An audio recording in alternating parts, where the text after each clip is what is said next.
하나님의 사랑과 은혜가 넘치는 귀한 날 시작되었습니다. 다 같이 묵도하심으로 2022년 5월 12일 세계 선교사 중보기도 새벽기도일을 시작하겠습니다. 다 같이 묵도하시겠습니다. 내가 여호와를 항상 송축하며 내 입술로 항상 주를 찬양하리이다. 내 영혼이 여호와를 사랑하리니 공고한 자들이 이를 듣고 기뻐하리로다. 나와 함께 여호와를 광대하시다 하며 함께 그의 이름을 높이세. 내가 여호와께 간구하며 내게 응답하시고 내 모든 들음에서 나를 건지셨도다. 아멘. 이 시간에는 호주에서 사역하고 계시는 한기도 선교사님 기도 인도하시겠습니다. 하시고 우리 인간의 생사합을 주관하시는 주님, 우리 주 예수 그리스도의 이름에 주님 우주 만물을 천지 만물을 주님 너를 주의 이름에 무릎 꿇게 하시고 경배하게 하신 이의 뜻에 따라 이 시간도 세계 각국에서 주의 종들이 무릎 꿇고 주님의 크신 이름에 영광을 돌립니다. 주님, 이 시간도 이스라엘 백성들이 애굽의 노예 생활에서 고통받으며 그 가운데서 부르짖을 때 그 기도를 들으시고 내가 내려가 구원해 주리라 응답하신 주의 음성이 들려지는 귀하고 복된 시간이 될 수 있도록 은혜 내려 주옵소서. 아멘. 이 세상에 주님, 요즘은 뜻하지 않은 코로나 질병으로 많은 선교사님들이 주님의 뜻에 순종하며 살다 순교하여 나사로가 아브라함의 품에 안긴 것처럼 주님 품에 안긴 줄 믿습니다. 또한 절망과 슬픔의 유가족에게도 주님의 사랑으로 품어주셔서 슬픔과 낙심의 위로와 소망을 주옵시고 빛으로 오신 주님, 힘들 때나 불행할 때나 어느 때든지 주님의 기적이 나타나는 역사가 나타나게 하옵소서. 주여 은혜 위에 은혜를 더하여 주시사 날마다 빛 가운데서 세상을 살아가는 데 부족함이 없도록 주님께서 늘 주님 돌보아 주옵소서. 또한 주님 이 코로나 질병으로 인해 사경을 헤매며 힘들게 병마와 싸우고 계신 우리 선교사님들 붙들어 주옵시고 아픔과 병상에서 질병으로부터 회복시켜 주옵소서. 주님의 크신 이름을 위해 일할 수 있도록 주님 새 힘을 허락하여 주셔서 지금도 살아계셔서 질병을 치유하시며 세상 끝날까지 내가 너와 함께를 하신 말씀을 주님 체험하는 시간이 될 수 있도록 주여 은혜 내려 주옵소서.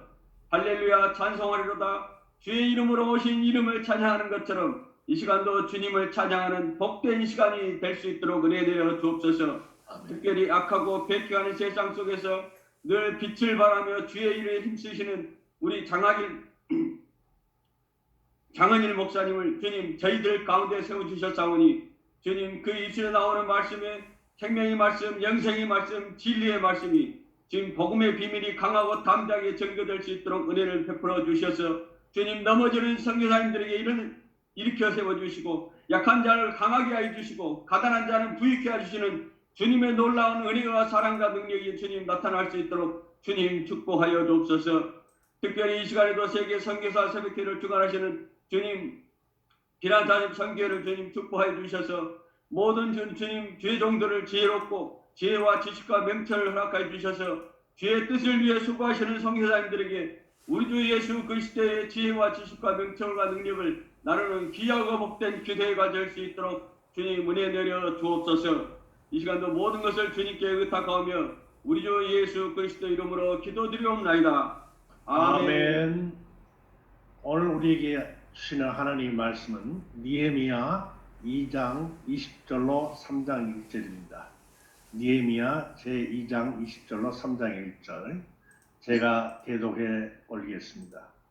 내가 대답하여 가로되 하늘이 하나님이 우리를 형통케 하시리니 그의 종 우리가 일어나 건축하려니와 오직 너희는 예루살렘에서 아무 기업도 없고 권리도 없고 영록도 없다 하였느니라. 때에 대제사장 엘리야십이 그의 형제 제사장들과 함께 일어나 양문을 건축하여 성별하고 문짝을 달고 또 성벽을 건축하여 한메아 망대에서부터 하나넬 망대까지 성별하였고. 아멘. 이 시간에는 특성화하는 시간입니다. 강동주 목사님과 KCN 방송을 운영하시는 정기한 목사님께서 내 영혼의 구세주라는 찬양으로 하나님께 영광 돌리겠습니다.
아멘. 감사합니다.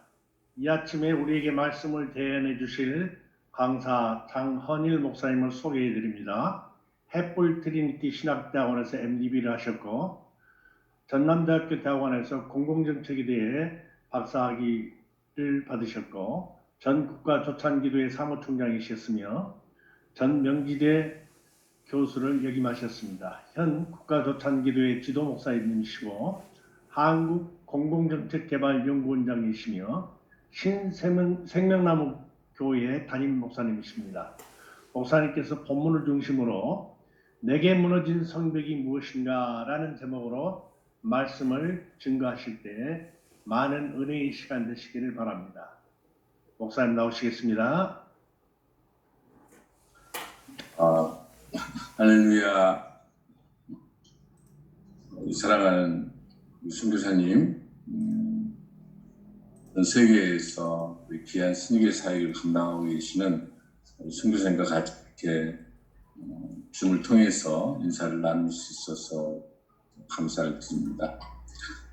지금 저 역시도 이 코로나의 막차를 타서 지금 제가 아직 지금 지난주에 확진돼서 지금 목소리가 완전히 풀리지 않고 또 장기침이 계속 좀 그래서 설교 부분 약속한 거라서 하나님께서 목소리를 책임지시고 주님께서 붙잡아 주실 줄로 믿습니다.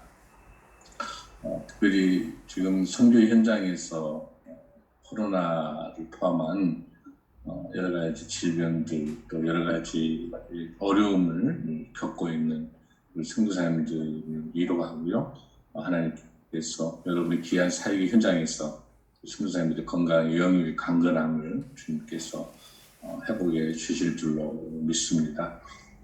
제가 속해 있는 여러 기관에서 선교사님들 코로나 때문에 한국에 오셨을 때 긴급하게 섬길 수 있도록 좀 이렇게 함께 하긴 했는데 역부족하더라고요. 그리고 또 그 통합측 쪽에 또 있었던 선교사님 또 장례 또 관련된 것들 쭉 보면서 하나님께서 여러분들 선교사님들을 통해서 얼마나 귀한 열매가 여러분의 그 선교사님들의 목숨 바쳐서 현장에서 올려드린 그 귀한 헌신의 재물이 하나님께서 선교사님을 통해서 그 지역에 많은 영혼들이 회복될 줄로 믿습니다. 여러분 가정과 선교사님들 사역들을 위해서 특별히 기도하고 일선에 계신 선교사님들을 이렇게 뵙고 말씀을 나누면서 서로 힘과 주님 주신 힘과 용기로 다시 일어서서 앞으로의 선교 사역들을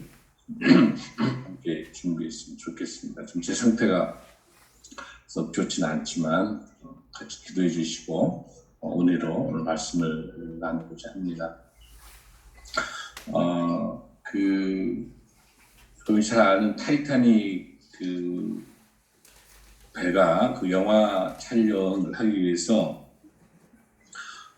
카메론 감독이 2년 6개월 동안을 준비를 하면서 카메론 감독이 가장 깊은 타이타닉이 지금 침몰되어 있는 그 지역에 27번이나 그 현장에 잠수해서 들어갔다고 합니다. 그것은 뭐냐면 충분히 수많은 자료와 그 영상에 대한 정보가 많이 있기 때문에 충분히 촬영할 수 있음에도 불구하고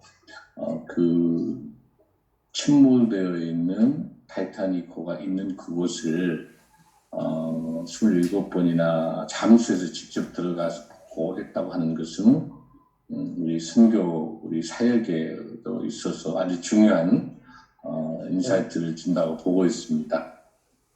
여러분이 선교사님 여러분들께서 현장에 가시기 전에 얼마나 많은 지역의 연구와 또 여러 가지 준비하시고 또 선교 사역에 들어간 것처럼 영화의 작품 하나를 만들기 위해서도 이렇게 많은 수고와 또 그 현장을 보고 있는 것처럼 지금 이 시대가 그 어느 때보다도 현장이 답이다라고 저는 생각을 합니다. 수많은 이론들, 수많은 이야기들이 많이 있지만 그 문제의 본질이 있는 그것은 우리가 속해 있는, 우리가 서 있는 우리 사역의 현장이 바로 답이 있다 이렇게 생각을 합니다. 이 느헤미야는 여러분들이 워낙 잘 아시는 내용이고 또 얼마나 많이 이 설교를 해오셨던 그런 본문이기 때문에 몇 가지만 하나님께서 오늘 이 시간에 주신 말씀을 몇 가지만 좀 함께 나누고자 합니다. 오히려 선교사님들의 많은 말씀도 오히려 듣고 싶습니다.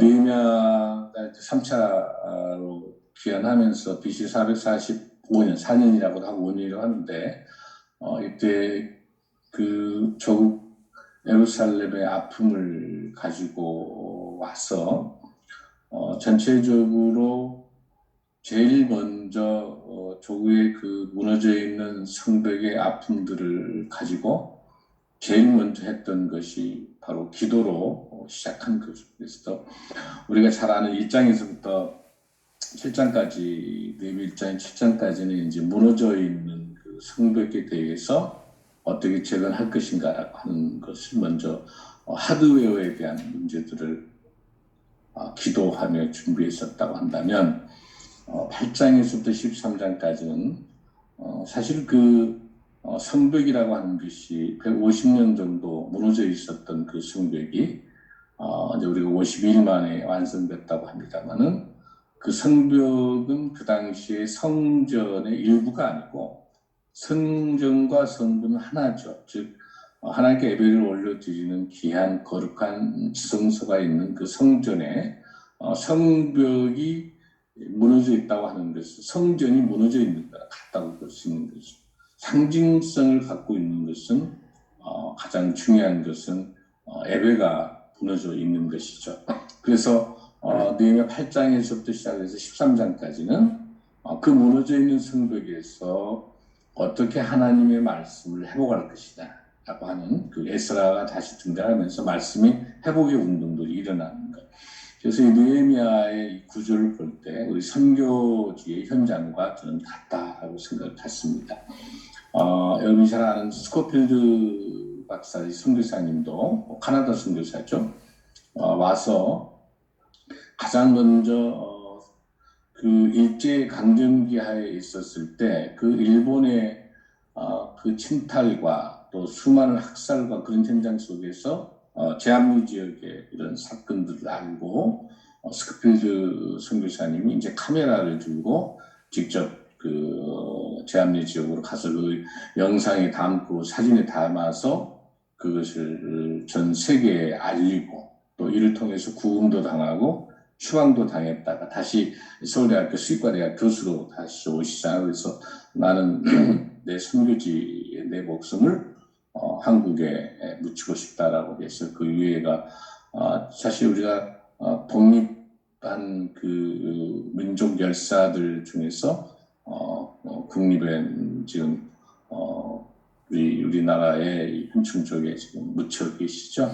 그 스크립 선교사의 그 핵심적인 메시지도 조국 대한민국이라고 하는 것을 나의 조국으로 알고 내가 묻힌 그곳이 나의 선교지고 여기서 목숨을 바쳐서 이런 선교사의 삶을 잘 감당했던 우리 믿음의 신앙의 선교사의 스콜리드 박사님 같은 분이 계십니다. 그런 것처럼 그 현장에 답이 있다고 생각하고 현장에 찾아가고 그거를 영상의 사진으로 담고 이걸 전 세계 인권으로 일본의 강압을 전 세계 폭로하면서 목숨을 걸고 그 영원 사랑했던 그 선교사의 삶들이 스코필드 박사 한 사람이 있겠습니까? 얼마나 많은 우리 믿음의 신앙의 선교사님들이 계십니까? 저는 느헤미야도 선교사적 관점으로 바라봤었을 때 똑같은 그런 마음을 가지고 있었을 것 같아요. 제일 먼저 그런 아픔에 대한 그런 소식을 듣고 제일 먼저 어떤 우리가 이제 행동으로 들어가는 것도 중요하겠습니다만 먼저 제일 먼저 하나님께 기도로 준비하는 그런 모습을 잘 볼 수가 있습니다. 니에미야 1장에서 보면 먼저 사절 같은 경우에 이 말을 듣고 울고 수일 동안에 슬퍼하면서 하늘의 하나님께 금식하여 기도할 때, 그래서 제일 먼저 중요한 거는 우리에게 있어서 우리에게 주어진 이 고난, 지금 우리에게 주어진 코로나도 마찬가지거든요. 이 코로나마저도 주관하고 계시는 분이 하나님이시고, 이런 바이러스나 수많은 전쟁과 우크라이나 전쟁과 이 러시아에 있는 전쟁도 다 하나님의 주권하에 있는 하나님의 주재하에 있음을 저희들이 고려한다고 한다면 그것이 무슨 의미를 주고 있을까? 지금 시한부 종말론자들한테 지금 여러분들 선교지에도 너무 많은 신천지가 지금 우리나라에서 다시 지금 발악을 하고 있습니다. 여러분 선교지에도 지금 만만치 않게 이번에 통계를 보니까 신천지 수료자의 41%가 해외파예요. 외국에서 들어온 사람들이에요. 국내가 지금 신천지가 많이 문제가 발생하니까 물론 지금 신천지가 정권과 결탁되어 있습니다. 지금 이번 대선에 연관이 됩니다만은 지금 우리나라에서도 벌써 전광판에 신천지가 이렇게 어마어마하게 드러내놓고 공개적으로 지금 저도 지금 신천지 심표연인 신천지 피해자 연대를 제가 지원하면서 지금 사역을 진행하고 또 그분들 법적 그 청춘 반환 소송을 지원하면서 제가 지금 다음 세대 청년들 사역도 하고 있기 때문에 이런 보통 지금 심각한 문제가 아닌 걸 여러분 잘 아시고, 근데 이게 이제는 합법적으로 가장해서 해외까지 지금 가고 있는 그런 상황이거든요. 지금 신천지 이단 사이비들이 그런 그 이단에 바로 한 거, 그 다음에 또 이 시한부 종말론들이 공통되게 이야기하고 있는 것이 바로 여러분이 잘 알다시피 요한계시록을 왜곡되게 해석을 해서 14만 4천이라고 하는 것들을 그 하나님께서 주시는 요한계시록이라고 하는 것은 정말 우리가 하나님 주신 축복의 메시지잖아요. 세원하고 세상 창세기 완성이 요한계시록을 통해서 완성되는 축복의 제5의 복음서라고 말할 수 있을 정도의 축복의 메시지거든요. 우리에게 있어서. 근데 이게 1992년 10월 28일 이후로 한국교회가 이 이단에 관련된 설교를 하지 않고, 그리고 거기서 비춰졌던 광란의 모습들을 보고 전 세계 CNN이 중계하면서 1992년도부터 한국교회는 광신도 반기독교 정서가 시작한 거예요. 많은 학자들의 분석에 의하면. 그게 바로 시한부 종말론에 대한 이후로 요한계시록을 소홀히 했었던 그 엄청난 대가가 지금 저희들이 치르고 있습니다. 그래서 저는 우리 한국의 요한계시록이 빨리 회복이 돼야 된다. 요한계시록이가 얼마나 축복의 메시지인지 하나님 주시는, 그래서 선교지 현장에서 선교사님들 잘 하고 계시겠습니다만은 요한계시록을 집중적으로 하나님께서 예배하고 계시는 그 하나님의 메시지, 예수 그리스도를 통한 반목섬에 우리 사도 요한에게 주셨던 이 메시지를 다시 받아서 7개 교회뿐만 아니라 오늘 우리 한국교회 선교지 현장에 복음을 실천하는 일들이 우리가 해야 되는 그런 일로 생각합니다. 바로 그 선교의 그런 선교지 현장에 문제가 있었던 것 같이 동시에 우리가 코로나의 상황도 전 세계가 자유롭지 못한 부분들에 대해서 코로나가 RNA 바이러스 형이기 때문에 이건 끊어질 수가 없는 거예요. 계속해서 오미크론 유사하게 계속 가는 건데 이게 원인이 뭐냐라고 하는 것들을 우리가 한 번 더 생각을 해야 될 거예요. 답이 현장에 있기 때문에 저는 우리 인간의 탐욕이라고 보고 있어요. 우리가 예수 그리스도 외에 하나님 외에 다 하는 건 다 우상 숭배고 그 중에 특히 만몬이죠. 만몬즘에서 더 많이 갖고 더 많이 착취하고 더 많이 억압하고 하는 하나님의 생명과 권세가 나가는 그 서식지를 잃어버렸던 박쥐뿐만 아니라 나타나 수많은 자연 생태계에 파괴되어 있던 인간의 탐욕들이 그 결과이기 때문에 우리가 회개하고 자연을 회복하지 않는 한 더 강한 바이러스가,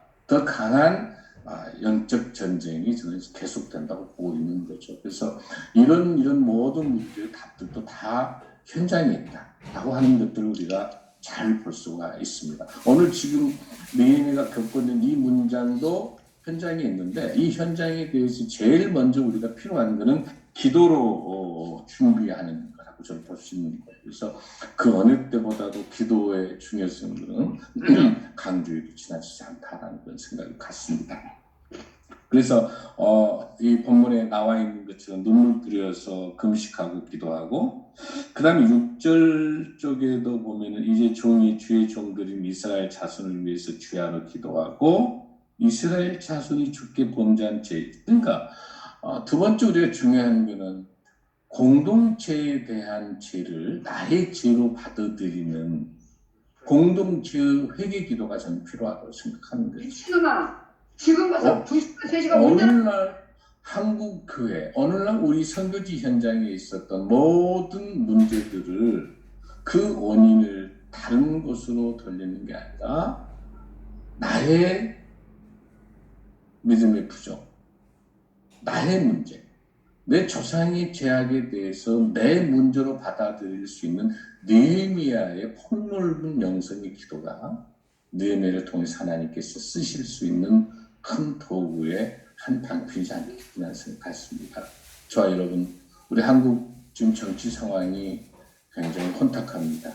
무려 양 후보 다가 37% 정도니까 우리가 4,400만인데 4,400만의 유권자 중에서 지금 이번에 선거의 그 결과를 봤었을 때 같아요.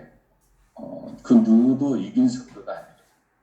역대 이렇게 진보와 보수와 갈등과 세대와 지역이 갈등된 게 없어. 얼마나 비참한 불쌍한 대한민국.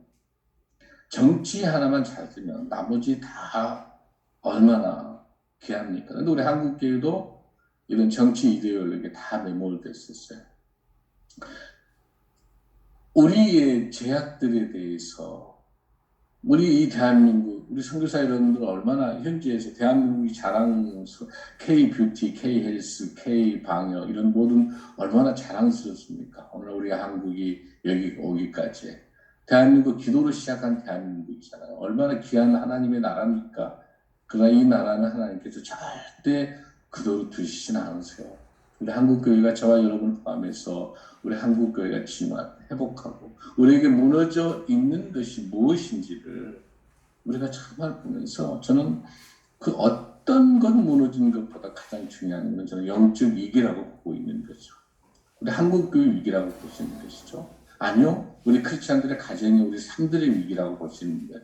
저희들이 회복되는 거, 우리 가정이 회복되고 우리 교회가 회복되고 우리 나라가 회복되는 건 가장 출발이 우리의 가정이고 우리가 발을 딛고 있는 우리 사회의 현장에 있는 저 본인입니다. 장 목사 저 본인이 주님 앞에 철저하게 회개하고 나의 이 죄악으로 인해서 이 나라가 이 교회가 나의 공동체가 얼마나 아파하는가 하는 거 나의 죄악으로 인해서 우리 자연 생태계가 얼마나 아파하고 하는 거 이런 공동체 회개 기도가 저는 가장 먼저 우선돼야 된다라는 생각들을 함께 나누고 싶습니다. 첫 번째 금식하고 기도했고요. 그다음에는 그 두 번째는 공동체에 대한 기도를 했습니다. 세 번째 중요한 것은 다시 말씀으로 철저히 회복되는 말씀을 우리가 기도할 때 유창하게 기도할 수 있는 거죠. 많은 기도를 할 수 있는 거죠. 그런데 말씀을 토대로 하지 않는 기도는 중언부언하는 기도가 될 수밖에 없는 것 같아요. 내 생각이 자꾸 앞서는 것이죠. 하나님 말씀이 우선되지 않으면 그 말씀을 토대로 기도하지 않으면 중언부언된 것처럼 느헤미야는 여기에 9절에서 보면 이렇게 말씀합니다. 내 계명을 지켜 행하면 너희 쫓긴 자가 하늘 끝에 있을지라도 내가 거기서부터 그들을 모아 내 이름을 두려우고 택한 곳에 돌아오게 하리라 하신 말씀을 이제 청하건대 기억합시다. 하나님 말씀하지 않으셨습니까? 하나님이 말씀을 두고자 하는 곳을 반드시 주님께서 하나님의 언약에 백성들에게 하셨던 말씀을 주님 기억해 계십시오라고 하는 것. 하나님이 꼼짝 못하는 기도는 여러분 아시는 것처럼 말씀을 근거로 하는 기도는 우리 하나님께서 다 들으신 거거든요.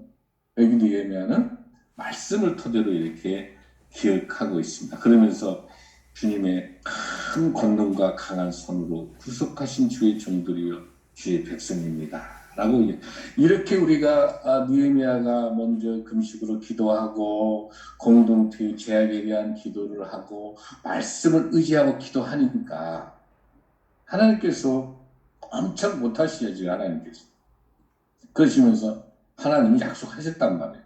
응답을 주시는 거예요. 150년 동안 무너졌던 느헤미야의 예루살렘의 성벽을 회복시킬 수 있는 그 방법에 대한 것들이 다 답이 하나님의 말씀 속에 있는 거거든요. 그래서 느헤미야는 눈물 뿌려 기도하고 난 다음에 드디어 그 기도의 결과가 그 기도의 중보 기도의 응답이 이제 12절에 이렇게 나오고 있습니다. 주여 11절에 주여 구하오니 귀를 기울이사 종의 기도와 주의 이름을 경외하기를 기뻐하는 종들의 기도를 들으시고 오늘 종이 형통하여 이 사람들 앞에서 은혜를 입게 하옵소서 하였나니 그때 내가 왕의 술간원이 되었느니라. 할렐루야. 기도할 때 하나님께서 술 맡은 관원장이라고 하는 그 하나님의 사역, 예루살렘 성벽을 회복시킬 수 있는 유일한 방법은 왕의 허락을 받아야 되기 때문에 왕하고 가장 가까이 있어야 되는 거고, 그렇게 해서 술 맡은 관원장이라고 하는 직책을 하나님께서 주신 줄로 믿습니다. 사랑하는 선교사님 여러분들, 여러분 사역의 현장 속에서 많은 기도 제목이 있을 겁니까? 원주민을 포함을 해서 여러 선교 사역의 현장에 케이스 바이 케이스 다 틀릴 거예요. 다 다를 거예요. 우리가 여러분들 얼마나 많이 필요한 것도 많습니까? 그러나 우리 여기까지 오기까지 한 번도 우리를 그냥 두지 않으시고 때에 따라 하나님의 방법과 하나님의 시간대로 공급해 주셨던 주님의 음성을 얼마나 많이 듣고 계십니까? 지금 여러분의 기도 제목이 있으실 겁니다. 여러분 건축해야 될 일들, 또 선교 현장도 코로나 때문에 의료 문제, 많은 문제가 있을 거예요. 우리가 다시 우리 느헤미야의 영성을 회복하면서 금식을 우리가 기도하고 말씀으로 기도하고 우리 공동체 회개 기도를 통해서 중보 기도할 때 느헤미야를 통해 역사하신 하나님이 오늘도 여전히 변치 않으신 우리 주님께서 우리의 사역의 현장에도 우리에게 술 맡은 관원의 역할로 그 적절한 그 사명을 감당할 수 있는 그 역할로 우리에게 주실 줄로 믿습니다. 오늘 느헤미야가 이제 술 맡은 관원장이 되고 드디어 이제 2장으로 건너가서 그 수심이 가득 차 있는 사실 술 맡은 관원장은 여러분이 잘 아시다시피 기미상궁이잖아요. 대통령 비서실장이기 때문에 얼굴을 함부로 이렇게 안색이 좀 변한다든지 그러면 안 되잖아요. 근데 이 기도하는 가운데 성령이 주신 가운데 우리 느헤미야 얼굴에 수심이 이제 이렇게 있는 걸 보고 왕에게 이제 여기 이제 아닥사스다 왕제 20년 뒷산업이기 때문에 포도주고 가지고 이제 수심이다. 참 저는 이제 2장으로 우리 건너갈 때 놀랍게 하나님이 역사하시는 것을 우리가 볼 수가 있는 거죠. 느헤미야가 얼마나 지혜롭냐면은 여기 있는 것처럼 기도했던 사람이기 때문에 절대 서두르지 않는 거죠. 절대 기도보다 앞서지 않고 있습니다. 어떤 일 하기 전에 기도부터 하는 거죠. 기도보다 앞서지 않는 거. 우리 선교 현장에 있는 저와 여러분에게도 동일할 것 같아요. 어떤 일 할 때 내 경험, 내 실력이 더 뛰어날 수 있거든요. 내가 건축 출신이고 내가 공과대학 출신이고 내가 건축가 출신이니까 더 잘 지을 수 있어요. 또 내가 의사 출신이고 내가 병원 치료도 잘할 수 있어요. 뭔가 여러분들 또 내가 음악, 여러분의 선교사님 여러분들 현장에 계신 것이 다 더 잘할 수 있을 거예요. 그럼에도 불구하고 우리 선교사님 어떻게 하세요? 기도하시잖아요. 근데 기도하고 하나님 이거 어떻게 할까요? 느헤미야도 똑같아요. 그런 모습을 통해서 기도하는 느헤미야에게 이 술 맡은 간원장의 이 완장을 찾은 것이 나 먹고 혼자 잘 먹고 잘 살 것 같으면 느헤미야가 총독으로 있는 게 낫죠. 뭐 저기 관원장으로 있는 게 대통령 비서실장이 훨씬 낫죠. 구태여 예루살렘으로 이 권한에 사실 느헤미야는 여러분 아시는 것처럼 교포 3세 정도 될 겁니다. 여러분 선교지에 우리 자녀들 2세 3세들이 있을 건데 이 친구들은 잘못이 없어요. 대한민국이 이렇게 어려움을 겪든지 뭐 일제 강점기 있든지 6.25를 거친지 잘 모르거든요. 그러니까 사실 2세 3세에서 미국 주류사에서 성공하면 되는 거예요. 이 조국이 어떻게 되든지 관계가 없는 거죠. 2세 3세들. 그런 느헤미야는 거기 본문에 있을 때 보면은 히가라의 아들 느헤미야, 이렇게 히가라의 아버지의 이름을 밝혀준다고 하는 것은 믿음의 조상의, 그러니까 어머니를 통해서 부모님을 통해서 구약을 잘 훈련받은 하나님 말씀으로 잘 훈련된 믿음이 잘 계승되어 있는 믿음의 명문 가문인 거죠. 그렇게 훈련되어 있으니까 내 조국의 아픔을 내 아픔으로 받아들일 수 있었던 것처럼 우리 선교사님들 자녀들을 통해서 얼마나 여러분들이 유학도 보내시기도 하고 또 아니면 또 그 선교 현장에서 열악하게 있습니다만 우리 자녀들 여러분 뭘 가르칩니까? 말씀 가르치시잖아요. 그리고 우리 대한민국, 우리 한국, 우리나라 언어를 잊지 않게 하기 위해서 다국어를 쓰기 위해서 우리 자녀들 얼마나 훈련시키시고 우리나라 6.25 역사, 우리 일제가 이거 다 훈련시키시고 그걸 훈련시킨 우리 선교사 여러분들의 자녀를 통해서 놀랍게 앞으로 대한민국의 위대한 전 세계 글로벌 크리스찬 리더로 여러분의 자녀들이 반드시 쓰실 줄로 믿습니다. 아니 지금 쓰고 계신 줄 믿습니다. 똑같은 상황이거든요. 우리 느헤미야도 마찬가지로 그런 상황들 속에 부모로부터 믿음을 잘 개선받았던 말씀으로 구약으로 잘 무장되어 있는 이 느헤미야가 기도하면서 스마트 간원장이 된 다음에 2장으로 건너갔을 때 참 놀랐습니다. 자, 이제 느헤미야 목적은 예루살렘에 가서 성벽을 회복을 해야 되는데 이거 만약에 성벽이라는 말을 꺼내게 되면 아닥사스다 왕은 굉장히 성격이 급하거든요. 아주 급한 다일주일이거든요. 역사서를 보니까. 그러니까 그리고 또 그 전에 어떤 사건이 있냐면 그 수많은 그 고발장에 의해 가지고 이스라엘 쪽도 보면은 그렇게 또 스가랴하고 마찬가지인데 그 어떤 내용이 나오냐면 그 수많은 도비아과 산바가 박혔으면 나중에 이제 그 방해하는 사람도 나온다면 그 전에 수많은 사람들이 이제 고수장을 해놨기 때문에 만약에 예루살렘 성벽이 건축이 다시 되고 회복이 된다고 할 때는 첫째 세금도 내지도 않고 바로 또 페르시아에 대한 그 저항이 있게 되고 쿠데타도 일어나고 이런저런 아주 부정적인 것 때문에 아예 예루살렘 성벽 회복이 안 되는 걸로 지금 돼 있고 아닥사스 왕이 안 된다고 조서를 다 내렸었던 거고 이미 이걸 어떻게 이야기할까? 바로 기도의 사람이기 때문에 페르시아가 메드바사 페르시아가 가지고 있는 가장 중요하게 생각하는 전통 문화를 잘 알고 있는 거죠. 여기도 조상의 묘소에 대해서는 굉장히 중요한 걸 알기 때문에 예루살렘 성벽이 무너졌다라고 이야기하지 않고 내 조상의 묘실이 3절에 보면은 내 조상의 묘실에 있는 성읍이 이제까지 황폐하고 지혜로 얼마나 지혜롭습니까? 내 예루살렘 성벽이 무너졌다고 하지 않는 거죠. 사랑하는 성기사님, 여러분도 거기 그 나라에 있는 지도자들하고 여러 가지 일을 많이 할 거예요. 근데 그 선교지 현장에서 도저히 안 되는 문화가 있을 거란 말이에요. 근데 그걸 우리가 직접적으로 이야기를 해결하는 게 아니라 아주 주님 주신 지혜로 그 나라의 문화에 역행하지 않으면서 그 나라의 문화와 그 나라의 인식과 그 나라의 언어와 그 사람들의 습관, 생활, 전통 모든 거 하나 어느 거 하나 버리지 않고 어느 거 하나 놓치지 않는 아주 중요한 전통과 문화의 연구를 갖고 계시죠. 이게 마찬가지란 말이에요. 그러니까 예루살렘 성벽으로 말하지 않고 내 조상의 묘실이라고. 그러면 페르시아